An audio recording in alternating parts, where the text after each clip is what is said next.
vídeo de hoje nós vamos continuar nossa série de entrevistas. E nossa convidada especial de hoje é minha mãe!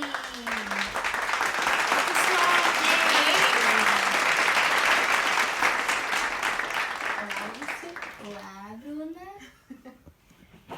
Gente, antes de começarmos o vídeo, já deixe seu like, se inscreva no canal, ative o sininho das notificações e principalmente compartilhe com os amigos. Então, vamos começar? Bom, dizem que as mães elas têm um sexto sentido. Antes de vocês descobrirem o diagnóstico fechado do Davi, você já sabia de algo? Sim, na verdade, desde que o Davi era muito nenezinho, olha ele aqui, gente. Desde que o Davi era muito nenezinho, eu já notava algumas coisas de diferente. Pra mim foi um pouco mais fácil porque eu já tinha Alice, né? Então quando você já vivenciou a maternidade, você tem alguns padrões, né, do crescimento, como se fossem marcos, assim. Então, por exemplo, assim, eu percebia que o Davi demorou para fazer algumas coisas, mas até aí você fica naquela assim, né? As crianças são diferentes, uma criança, né, tem uma velocidade diferente da outra e tal. Só que o Davi começou a fazer estereotipias muito cedo. Então, por exemplo, ele era muito pequenininho e ele já batia a cabeça no sofá, ele já fazia alguns flaps, e a gente achava que ele é porque é uma criança muito agitada, ele tá feliz, ele não consegue se expressar, então ele age desse jeito. E quando a criança é muito pequenininha, realmente é muito difícil, porque, por exemplo, como o Davi também era hipotônico, a gente descobriu com 1 ano e 4 meses que ele tinha hipotonia, porque ele não andava, ele não engatinhou, então o diagnóstico da hipotonia veio antes do autismo. Então as coisas se confundiram muito, porque ele tem atraso de desenvolvimento, né? Então é por causa da hipotonia. Porque quando a criança ela não anda no tempo certo, então ela acaba atrasando, né? Ela não explora o que ela tem para explorar, então ela já fica com certo atraso de desenvolvimento. E só que eu saía dos médicos, né, com essa explicação, mas sabe quando você não sai convencido? Pra mim sempre teve alguma coisa, assim. E eu conversava muito com o Everton sobre isso, conversava muito com a minha mãe sobre isso, com os médicos, e parecia que aquilo era coisa na minha cabeça, e na verdade não era. Então, eu insisti nisso, né, não, porque eu acho que é autismo, e aí depois a gente voltou no neuro, o Davi já tava assim com uns 2 anos mais ou menos, e aí o neuro falou, eu vou te dar o diagnóstico, que eu acredito, né, que nesse momento ele tem um atraso da fala, ele tem dificuldade na socialização e ele faz movimentos repetitivos e estereotipados. Então, sim, a gente fecha o diagnóstico de autismo. Mas aí, né, ele já tinha 2 anos. E eu tinha essa desconfiança desde sempre, desde 1 ano e pouquinho, entendeu? Então, sim, no meu caso, eu sempre desconfiei. Entendi. Logo depois que você descobriu o diagnóstico fechado de autismo no Davi, qual foi sua reação? Assim, esse vai ser um dia que eu acho que eu nunca vou esquecer. Porque eu acho que tudo isso que a gente vive tem várias fases, assim. E quando você descobre o diagnóstico, você se assusta muito, né? Lógico. Porque o que mais me preocupou quando veio o diagnóstico é o que iria ser do Davi. Então, eu lembro que eu cheguei pro neuro, ele falou do autismo, e eu me lembro que eu comecei a fazer as seguintes perguntas para ele. O Davi vai poder casar? Ele vai poder fazer faculdade? Ele vai poder ter amigos? Né? Esse tipo de pergunta eu comecei a fazer pro neuro, né? Como se isso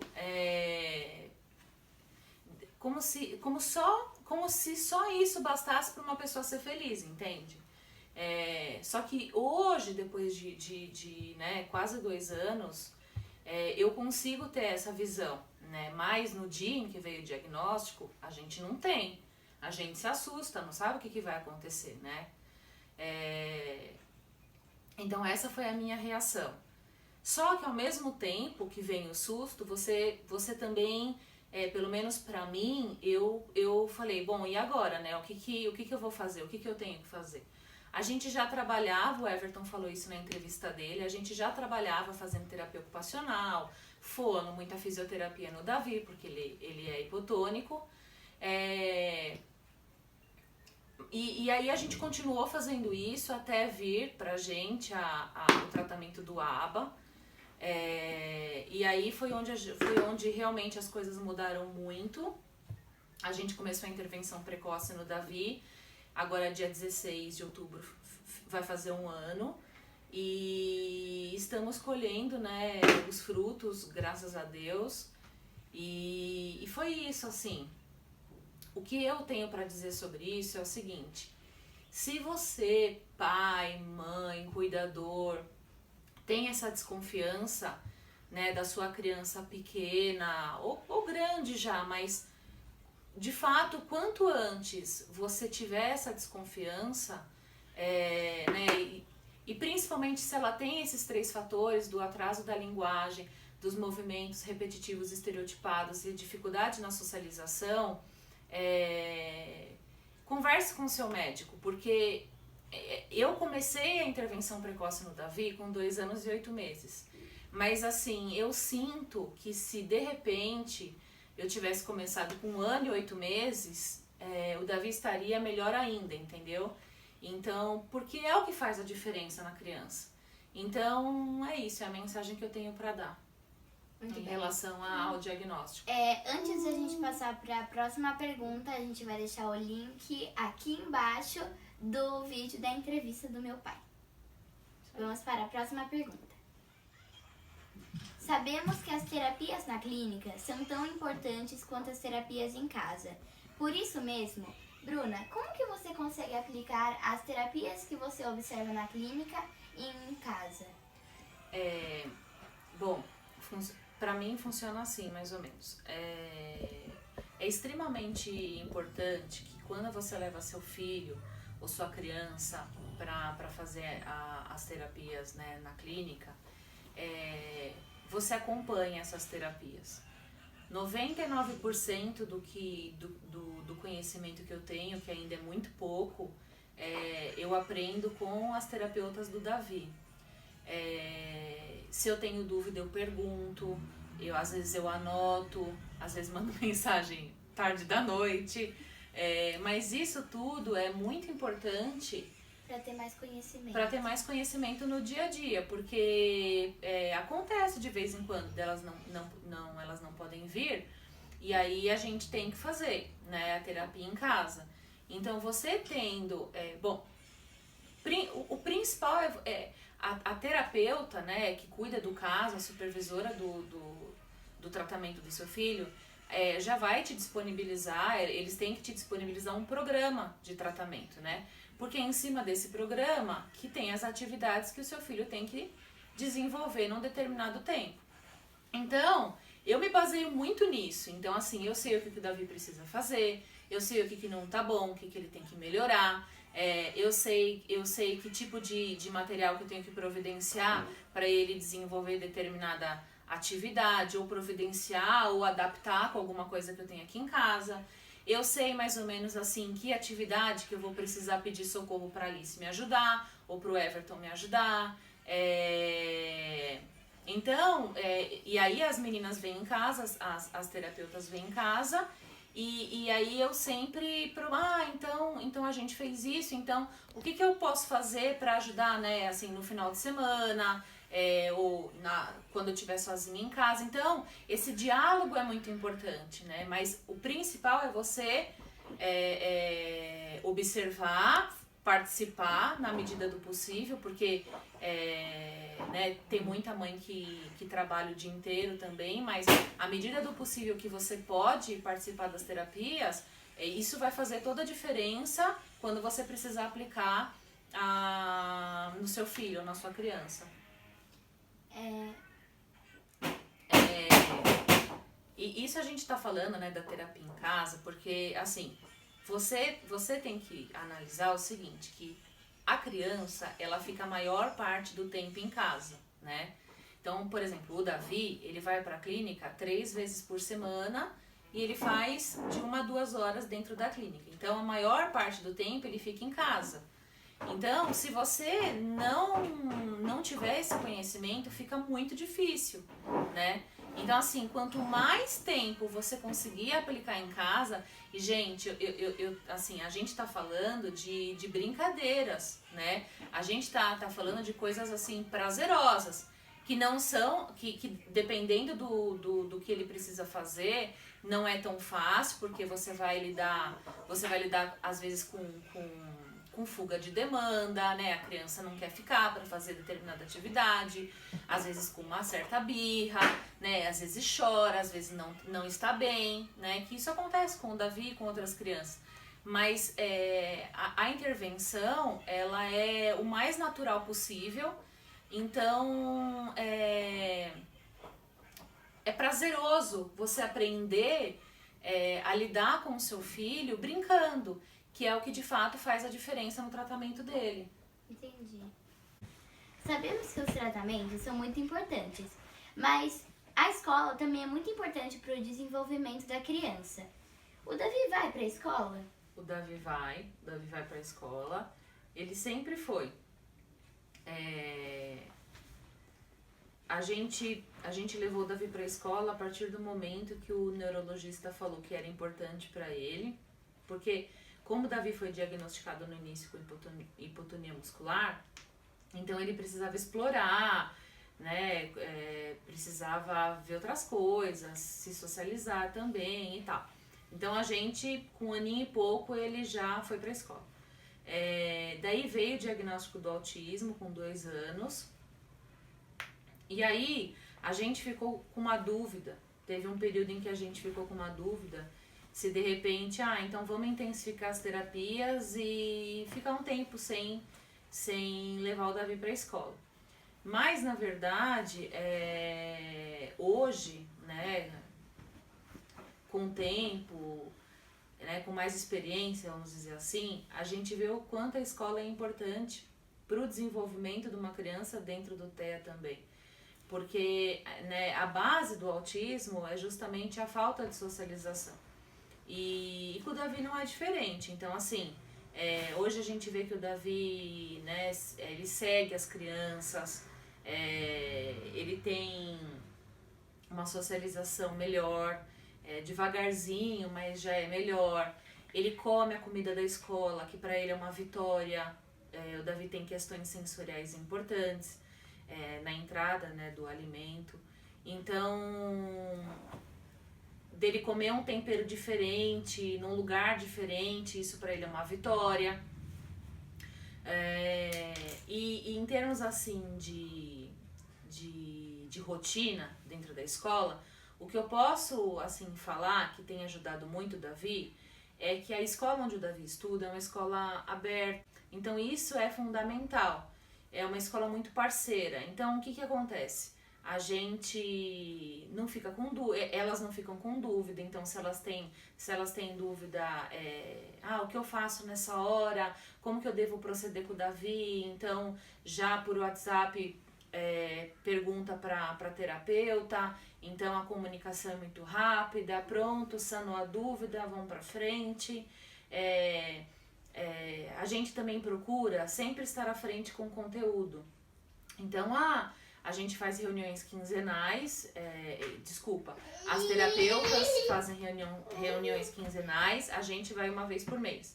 E aí a gente discute o que vai ser proposto para as crianças, e aí em cima disso a gente tenta já trabalhar com o Davi em casa para se antecipar.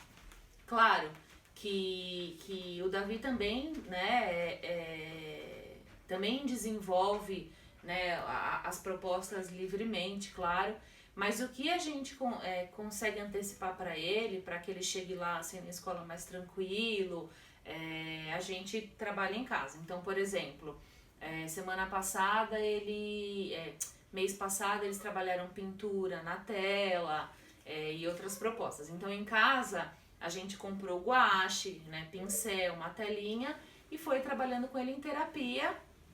E aí ele chegou na escola, já não, sabe, já não tava mais assustado tanto com a tinta, o pincel para ele também não era um mistério todo, um ponto de interrogação gigante. Então, esse trabalho que a gente vem desenvolvendo com a escola tá sendo bem legal.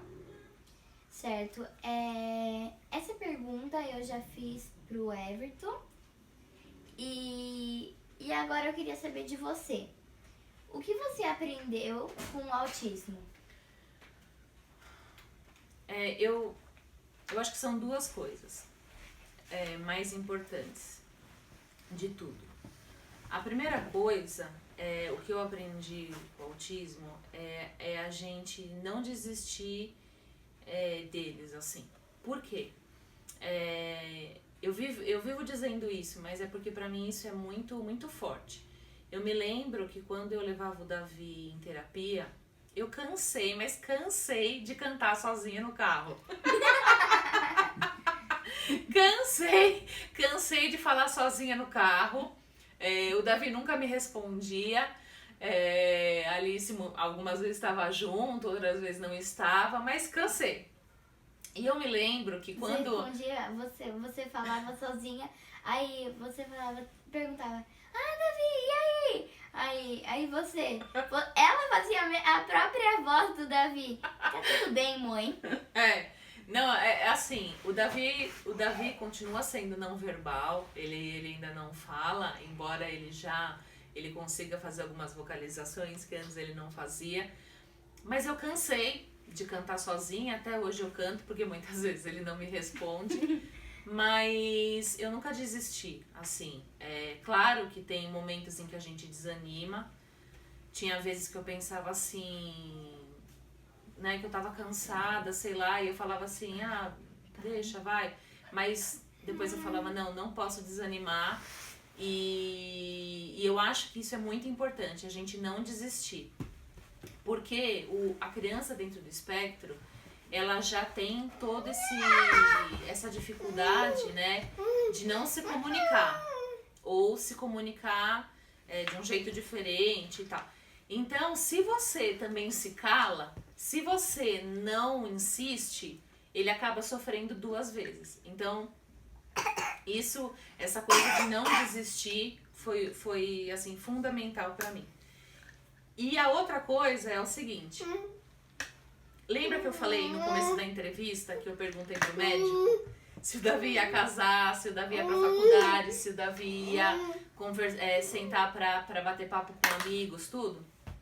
Hoje o meu pensamento é completamente diferente. Eu aprendi com o autismo o seguinte, que existem coisas na vida que eu quero pro Davi muito mais simples. Então eu quero que o Davi vá sozinho tomar um sorvete, eu quero que o Davi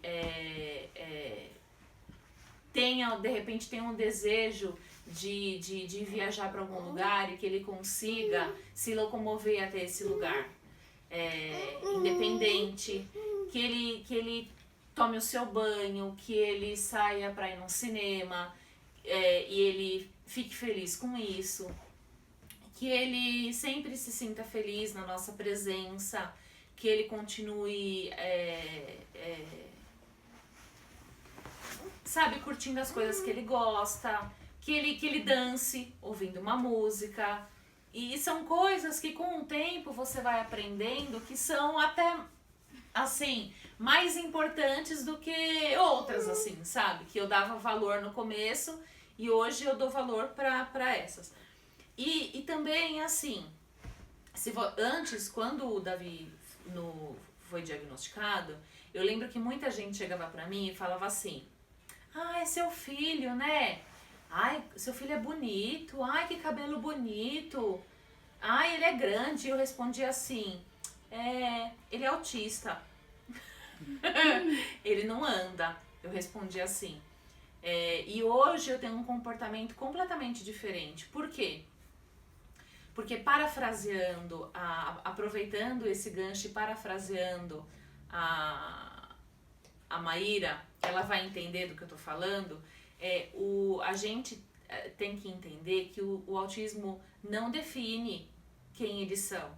Então, se hoje fosse, se eu vivenciasse de novo essa situação, eu ia falar, o Davi é lindo mesmo, ele é super inteligente, ele gosta de Toy Story, ele adora a irmã dele, ele adora brincar com o pai, ele é louco pela avó dele, ele gosta de ir na escola, ele adora montanha-russa. Ah, esqueci. Ele é autista, mas assim, sabe? Porque o autismo faz parte dele, mas não define ele mais, pra mim. Então, eu acho que isso é o mais importante que você deve levar com você e aprender com tudo isso, né? Que a gente nunca deve definir uma criança por isso, né? Ela faz parte dele, mas não define quem ele é. Muito bem. Então, por hoje é só. Muito obrigada, Bruna. De nada. Muito obrigada. Muito obrigada. De nada.